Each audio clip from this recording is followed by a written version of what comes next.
and welcome to It's a Mystery, making mystery music lessons to increase engagement in the music classroom. I hope you are happy and healthy as you can be in the middle of a pandemic. And I'm glad that you've joined us in this webinar on this dreary, rainy day, as it is here in Atlanta. But it kind of sets a mysterious mood for what we're going to be talking about today. So you probably have been in more of these webinars than you can count at this point. So the fact that you're here really is shows me how dedicated you are to continuing to develop your craft as a teacher so that you can give your students the best education in music as possible, even if it's from across the screen or face-to-face or a blend of both, of virtual and face-to-face learning. So welcome, and let's get started. Just some webinar norms as we are traveling through this world of virtual learning. Just like you would have norms in a normal faculty meeting, for instance, I believe that norms are a good thing to have in the classroom as well, whether that's kind of a guidelines or some like rules or some different kind of ways to focus everybody's attention in a lesson or a class or a meeting. But anyways, the first one is to be focused and present. For this webinar, we'll need to have some discussion towards the end. So when it is time, I'm going to ask you to unmute yourselves, and I'm going to ask my colleague Paul if he will make all of our attendees panelists so that I can actually see you as we go through this, not just hear you. I'd love to see your face. The next one is to be willing to share and participate. It makes digital trainings more fun. If it's just me talking to you, it's not as fun for me, and it's not as fun for you just getting a sit and get kind of webinar. I'd like this to be an interactive webinar as well. The next one is to have an open mind and be willing to grow. I think that, again, like I was saying earlier, that the fact that you're here is a willingness to grow, to be a better teacher, to get some new ideas. So have an open mind and be willing to grow, be receptive and respectful. And if you have any questions, comments, or concerns, please ask those in the questions features. My colleagues will be monitoring those as we go on. So without further ado, let's get started. I do have a clue for you. And here's the first clue. These types of instruments are played in orchestras, marching bands, and concert bands. What instrument family are they a part of and why? I do not want to know your answer right now, so hold off for a second. Just be thinking about that as we're going through some of the information that I have upcoming for you. So first thing I wanted to do was introduce the Georgia Department of Education Fine Arts team. My name is Casey Hall. I'm the newest Fine Arts Program Specialist at the Department of Education. I started in quarantine, so freshly new, and it's been an experience going from teaching to working at the Department of Education through a pandemic, but we're making it work. My background is in music. My colleague Paul McLean, he is also a Fine Arts Program Specialist. He's been with the Department of Education for about 2 years now, and his background is in theater and film. And then Jessica Booth is the Fine Arts Program Manager, and her background is in visual and media arts. And we are your team at the Department of Education. Here's our contact information and our social media accounts that we have for you to follow if you would like to. On that note, I wanted to quickly, now that we have less time, I want to respect your time, go over some of the things that are available through the Department of Education. Something that's really awesome is that 6 years ago, none of this was available, and that 6 years ago marks how long Jess Booth has been at the Department of Education as our Fine Arts Program Specialist. She has been paramount in creating all of these resources for fine arts teachers across the state and being an advocate. Prior to her even coming on, there was no fine arts person at the state level. So having her has been a huge win for the fine arts in Georgia, which is really great. And we're right now the only state to have 3 fine arts staff members at the state level, which is pretty cool. We have STEAM certification, with the A being for arts, for K-12 schools. We have diploma seals for Georgia public high schools, for the fine arts. We have over 460 fine arts courses that all have Georgia Standards of Excellence for them. And with those, we do have state course descriptions that go along with them. Briefly going over these for you guys to save some time. We have the first arts class to count as both a core credit and a fine arts credit, and that is dramatic writing. So it counts as a fourth English course. We have over 3,000 instructional resources for fine arts teachers that have been vetted and developed by teachers in Georgia, which is really great. We have START grants, which has provided currently over $500,000 in the last 2 years for rural school districts, excuse me. And we're on year 3 now, and I believe the deadline for that is coming up soon, so check our website for that information. We have professional development courses, district arts councils for arts administrators. And then a big thing that I do want to mention is the fine arts course for, the fine arts counts for 6.67 points on the CCRPI score, which if you know is how Georgia kind of grades the schools. And prior to that, the fine arts did not count at all for the school's score, but now it counts for 6.67 points, which is a really great number to start with.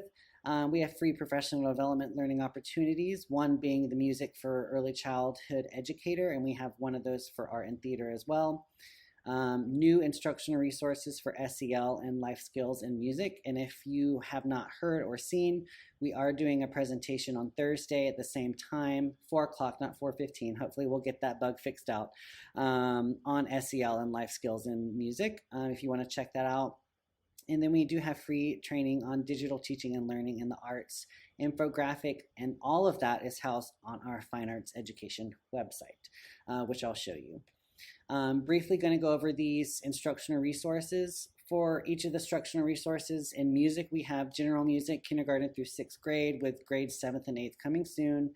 Band, orchestra, chorus, music technology, like I was saying, the new SEL and life skills in music, supplemental instructional resources, and sample distance or digital learning plans. And in those, we have curriculum maps that have standards and key components for each unit. We have unit plans that go along with those. With those unit plans, we also have lesson plans that are attached to those units, all of those having the essential elements that are in a good lesson plan, like,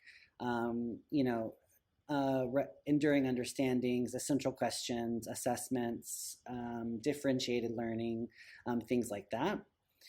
We do have assessments that go along with those, and other resources such as presentations, handouts, worksheets, or videos. I know that was a lot in a short amount of time, but I wanted to show you where all of that was housed. And on our fine arts website, if you search on Google at GaDOE Fine Arts or Georgia Department of Education Fine Arts, this will be the first thing that pops up. We have our new updates. We have that digital teaching and learning in the arts infographic that you can click on. Upcoming professional development for music. If that you want to sign up for the SEL and life skills in the elementary school classroom, again, that's Thursday at 4. You can register here. And any of the instructional resources for music are being held right there as well. So all of that out of the way, my friends, I want to tell you kind of how I got into this music mystery lesson. And it's kind of a story that I think you might kind of agree with, or kind of understand a little bit, being teachers. So I was asked to be in a faculty meeting that honestly I thought could have been an email. And really didn't seem like it had anything to do with music or the specialist team at my school. And it was kind of an eye roll moment. So I put these gifts up here because I thought they were funny and they were relatable, because who has been, who of us has been to a faculty meeting which we wish we were somewhere else, or we have so much more things to do, and it just didn't seem like it was worth your time. And that's how I got started with this mystery lesson kind of idea. And it was presented to us by the talented and gifted teacher, and I was just kind of barely listening, but listening at the same time, trying to be focused and present in a faculty meeting after teaching, for hours and doing all my duty requirements and grading and all that stuff.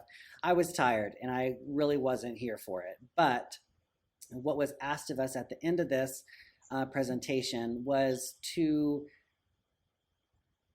make a mystery lesson for our content area, and every teacher had to do it. It was kind of like a homework assignment as an adult, which I was like, really?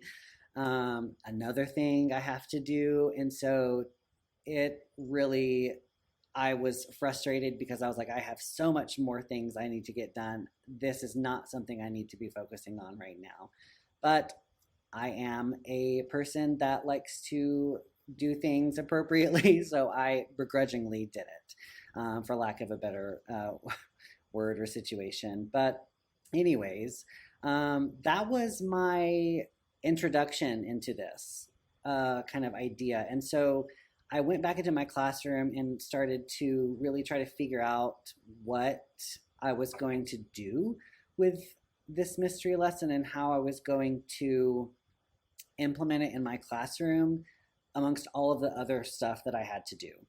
And this is kind of how I got it to this point, essentially. And so what I want you to do is we're going to kind of think about what actually is a mystery lesson. And so, think about for a moment the last suspenseful, psychological thriller or crime thriller or adventure movie that you saw, or maybe it was a TV show that you were watching, and like binge-worthy TV show or binge-worthy, like movie or whatever. Or maybe if you're more of a reader, and you're reading a book, like you're turning the pages so quickly, maybe it was a murder mystery or something that was enticing you to keep going and not stop reading or watching a show or movie. Like, what was your mind doing, in all likelihood, it was actually very busy, actively searching for the subtlest of clues and following the twists and the turns to develop a working hypothesis as to what was happening or who was guilty, which so constantly refining that hypothesis in light of charged conversation or like jaw-dropping revelations. Muted. Cool, thank you. Unmuted. Thank you. So, those jaw-dropping revelations, maybe being like a cliffhanger in a movie for a sequel coming up soon, or you had to watch the next episode because the cliffhanger was just so good you had to know what was coming next. So now, thinking about those kind of things, compare that to the experiences you had learning in school as a kid or as a teenager or a high schooler. Like, did you learn in a similar way? Maybe, maybe not. So do you think, though, that if not, in my experience, I didn't. So do you think that in your learning, would it have been more memorable to you now as a teacher if the teacher that was teaching you began the unit with some sort of intriguing question or a hook and encouraged you to solve the mystery yourself, much like you do watching movies or reading books?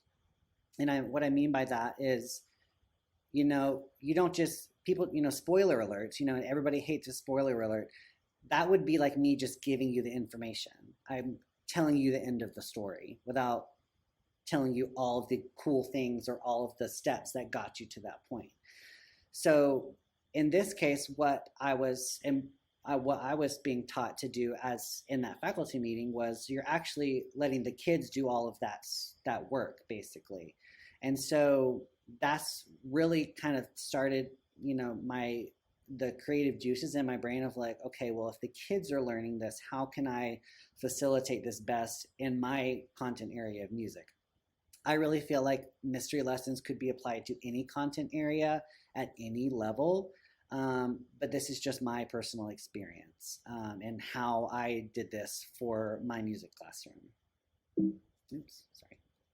Okay, so when we compare typical like information acquisition experiences, like how we deliver information to students or content, they're, you know, if we do them with a particular problem or a puzzling situation to figure out, the potential for the difference of student engagement being like way down here than to having the problem to solve way up here. It really is a striking difference. So not only do mysteries grab the attention of our students and ourselves personally, the fact is they really parallel the way information is gathered through the scientific method used by real world experts and problem solvers.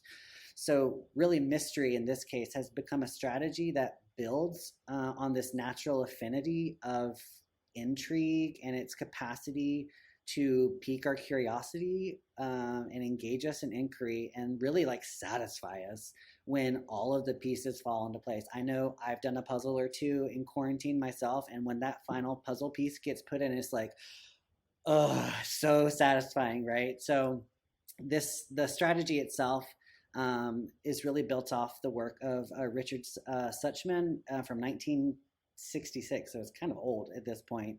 But I think the strategy is still relevant today.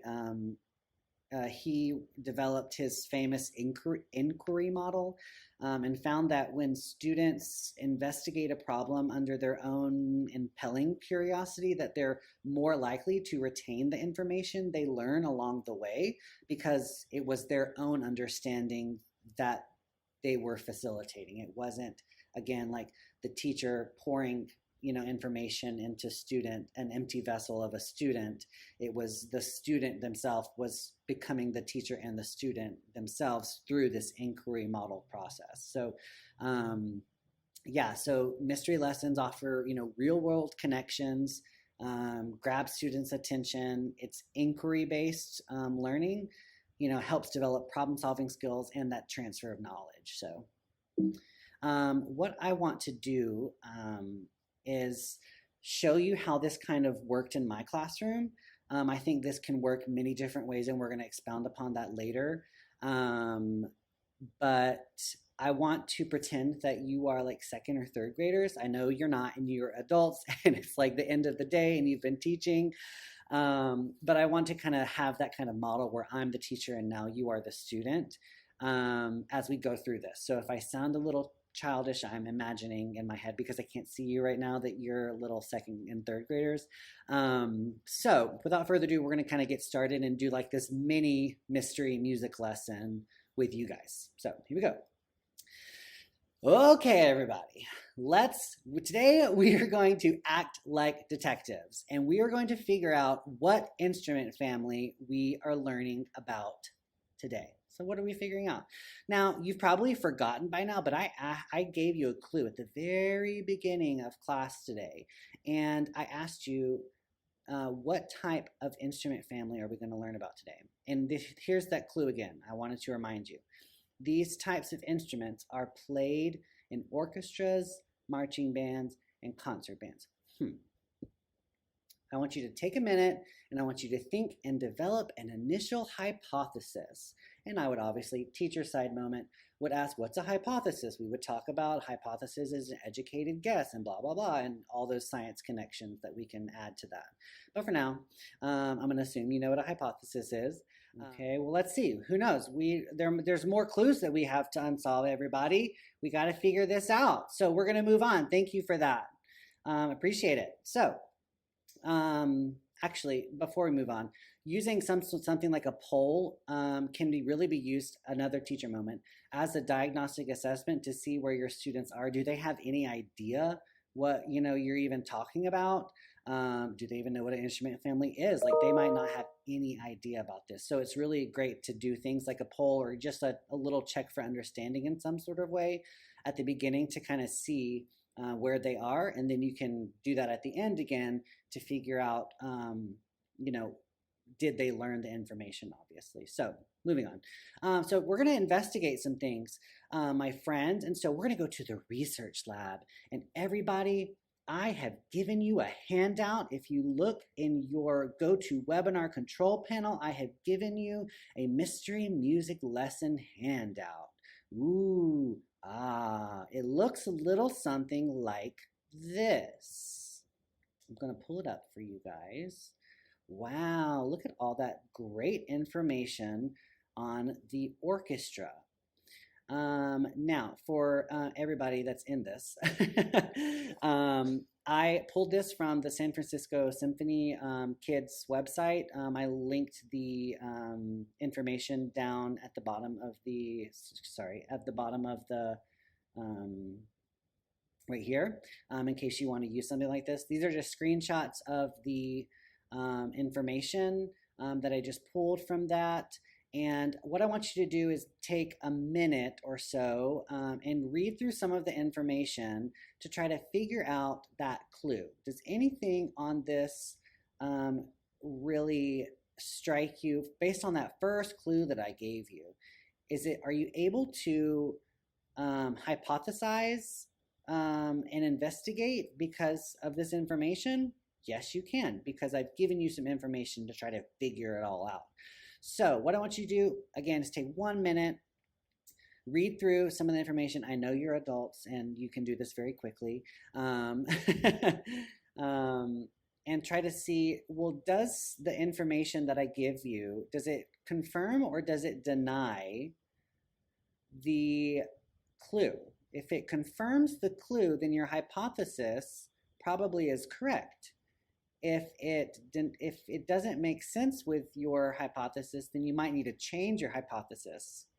So it kind of depends sometimes on the information that you're gathering based on the clue that you've gotten. Okay? All right, cool. All right, so our minute is up. Awesome.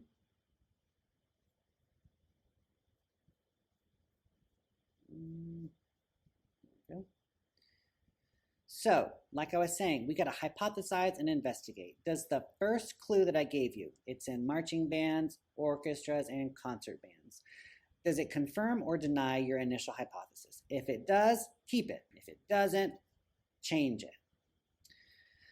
So, I'm going to remind you of that clue. These types of instruments are all played in orchestras, marching bands, and concert bands. And then, oh my gosh, friends, dun dun dun, another clue just came up in the case. These instruments are made up of different shapes and sizes. What? And so now, you know what? We got to go back to our research and we got to go to the research lab. So what I want you to do now is go back to that document and take 30 seconds to read through based on those two things that I just said. They're made of all different shapes and sizes, and they're played in orchestras, marching bands, and concert bands. What instrument family could we be talking about? Read through that information one more time. See if you can get anything else out of it that might help your hypothesis. Briefly go through these again as you look yourself.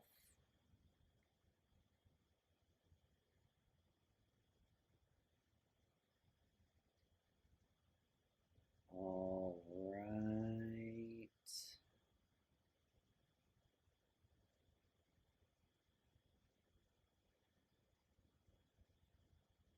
Okay.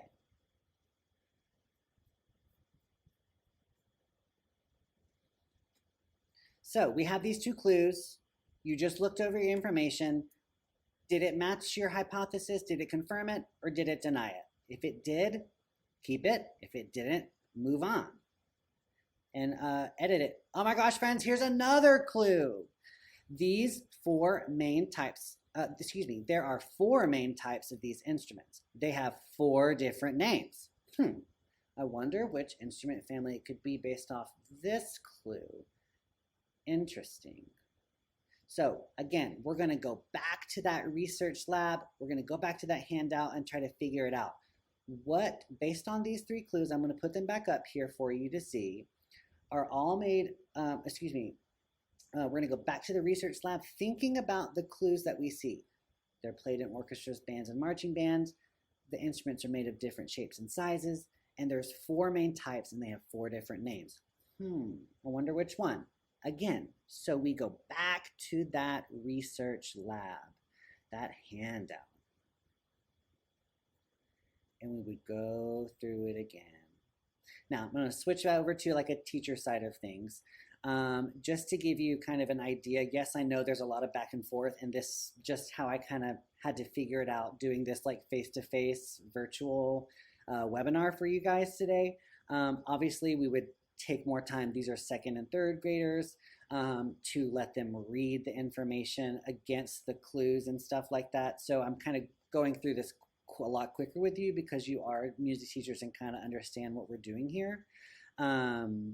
But that's kind of the model that we would do. And you would not have to use there's many ways you could do the research lab part. You could have them go online, which is what I did in my case. When I was originally doing this in the classroom, you could have a handout for them to look back through. It just depends on whatever works in your situation. So going back, we're going to go through. I found some more clues, my friends. So let's find out what those clues are. Okay, we hypothesize again. Does the 3rd clue confirm or deny your initial hypothesis? If it does, keep it. If it doesn't, we got to edit it. We got to try to figure out based on those clues, what are we talking about today? Here's that 4th clue. These instruments are made out of tubes and all of them have a bell. I think I read something in that research lab about instruments that have a bell. I'm going to go back and look at that. So again, I'm not going to do it again for like the 4th time at this point. But what I want to get you guys to see is like these clues, we go back and forth, and I'm introducing new clues at each time. And the clues are getting more and more specific to what we're talking about. So that's really important to recognize as we go through this. So then what we would do as we kind of going through this to save time, we would again send them back to the research lab in whatever way that looked. They would look at these clues again, kind of compare and contrast. They would hypothesize. I actually have 7 clues for this, and I'm going to show them all to you. Clue 5 is these instruments have valves or slides that change the pitch of the instrument. They would go back and investigate, and the process kind of starts all over. Here's the 5 clues we have so far. Are you figuring it out? Are you not? They hypothesize.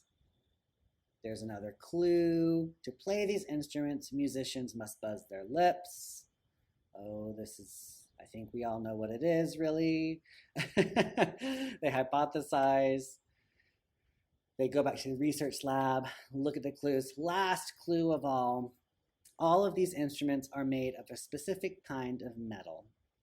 And hopefully by that time, you've kind of caught the drift of what we're doing here. They go back and they research one last time. I give them all the clues to kind of double check their work to make sure like, oh yes, my hypothesis matches the 1st clue, the 2nd clue, the 3rd clue, the 4th clue, and so on and so forth.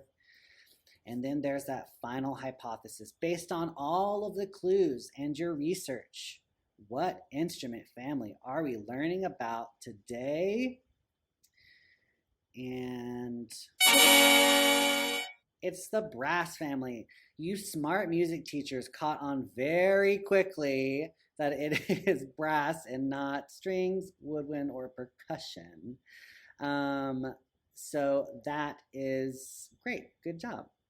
So essentially, that is a mystery music lesson. Kind of wrapped in this like weird virtual screen to screen model that was trying to rework for this kind of webinar. But I thought it was a really great thing to show you like different ways you could do it. Some of you now in this case may be still doing face to face, still be doing screen to screen learning. Some people are having to do screen to screen and face to face. Some people are doing, just, or all the students are in the classroom again. So just depending on what your situation is right now, I kind of wanted to switch things around and kind of show you a different way to do it. So what I want to do next is show you some things like to notice that was happening as we were doing that. And I know now I'm in like teacher mode and not really the lesson mode that I was doing earlier, but the clues ranged from very broad to very specific. So if you want to do this in your classroom, when you're creating your clues for whatever content or whatever thing you're trying to get them to learn, you start very broad and go specific. Now, if you're thinking in like a third grader brain or a second grader brain, they may not know what instruments are in an orchestra, a marching band, and a concert band. As music teachers, most everybody knows what we're talking about if they really put their brain to work. And so going from big to very small, things like they have to buzz their lips. Only really the brass family does that. Or they're made from a specific type of metal, brass. So it's like they went from very broad to very specific. And that's important because that very specific part is kind of like the spoiler alert in the story, or the spoiler. You don't want to give away the instrument family that you're talking about, or you don't want to give the most important clue that would give them the answer at the very beginning. So you want to go from broad to specific, when you're kind of figuring out your clues.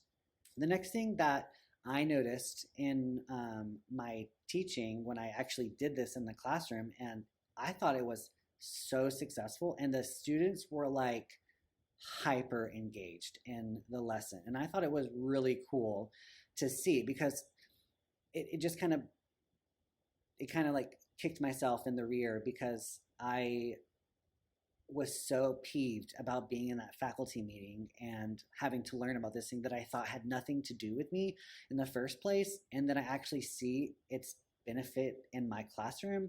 Really, like, I had to go back to the teacher and actually apologize to her and say, look, I'm sorry, I was not engaged in your session because I didn't think it was applicable in my case. So I kind of like checked out.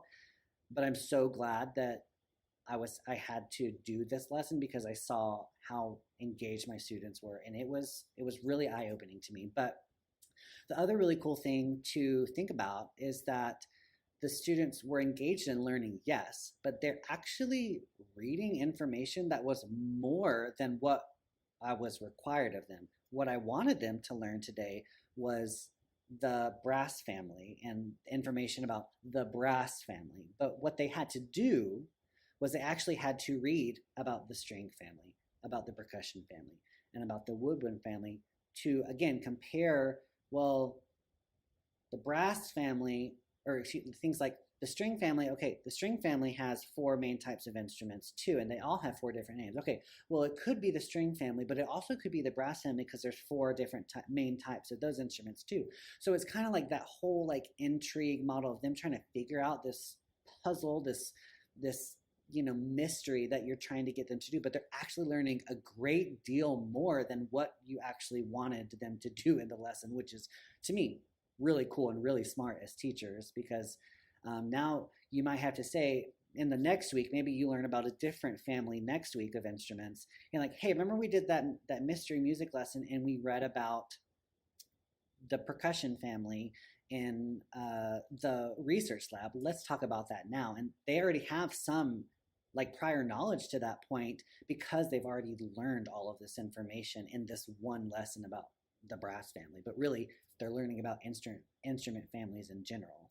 And that last thing is just student engagement. I really can't tell you enough how I was blown away at the amount that they were so hyper focused on figuring out this thing. And I totally set up the whole scene. I mean, it was like I put up caution tape around my classroom. It was a whole like week-long thing.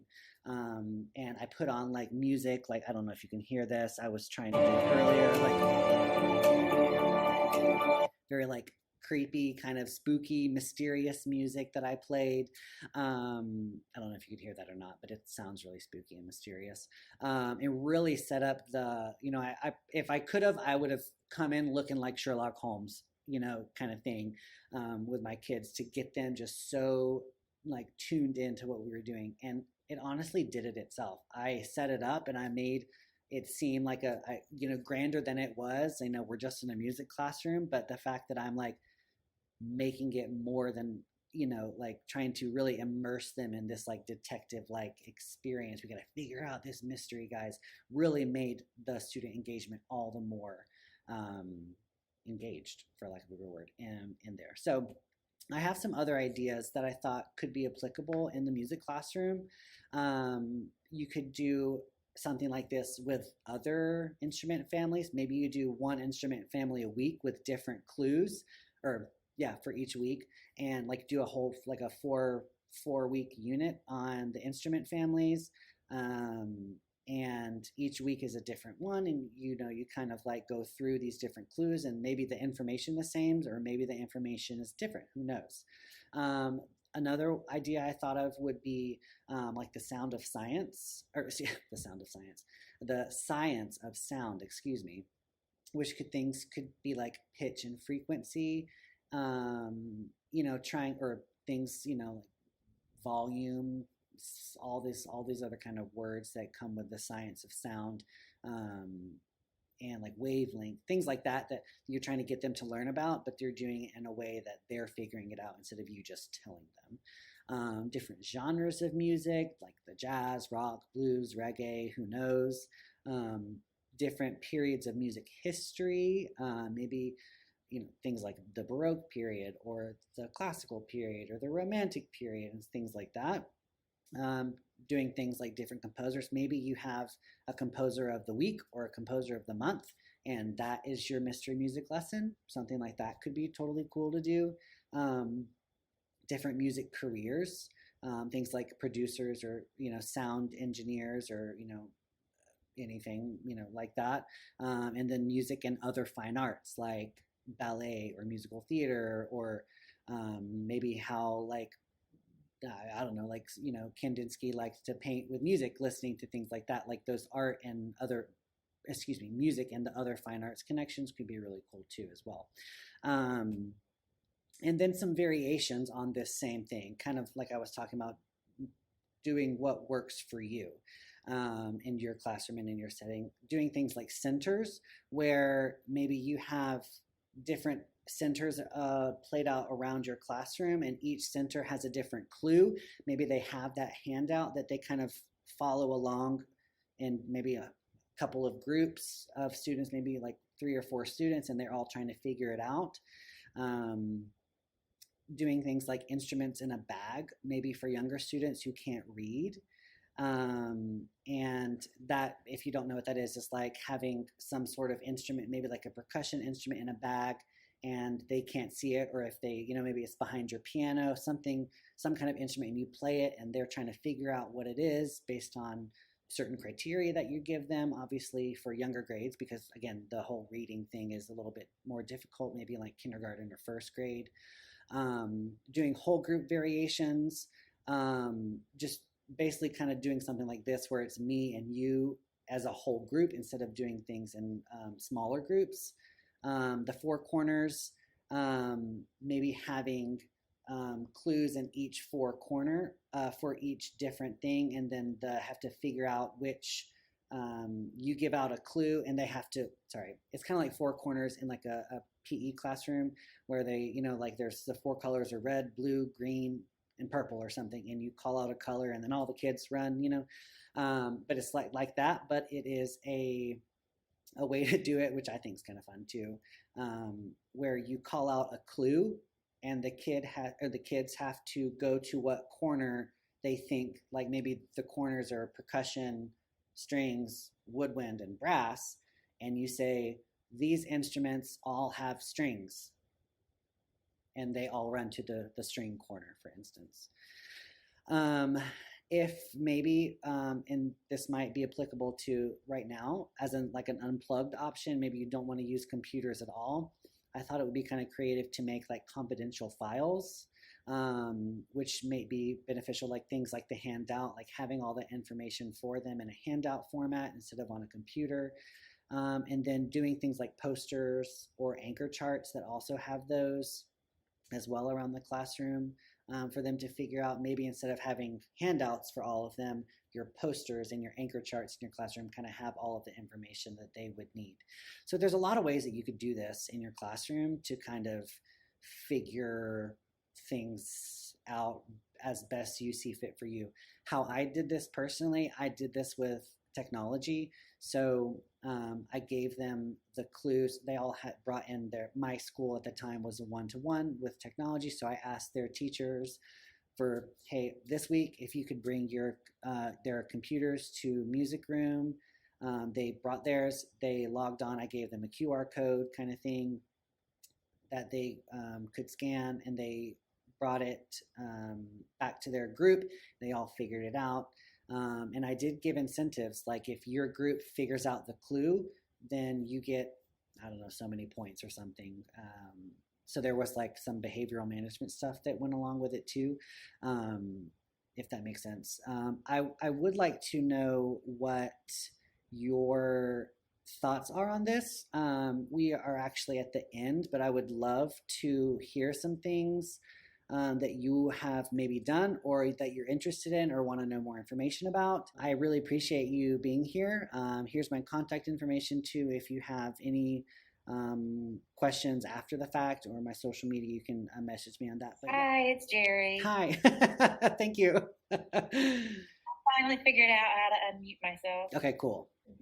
I think this would be a good activity to do at the end of the unit. Yeah.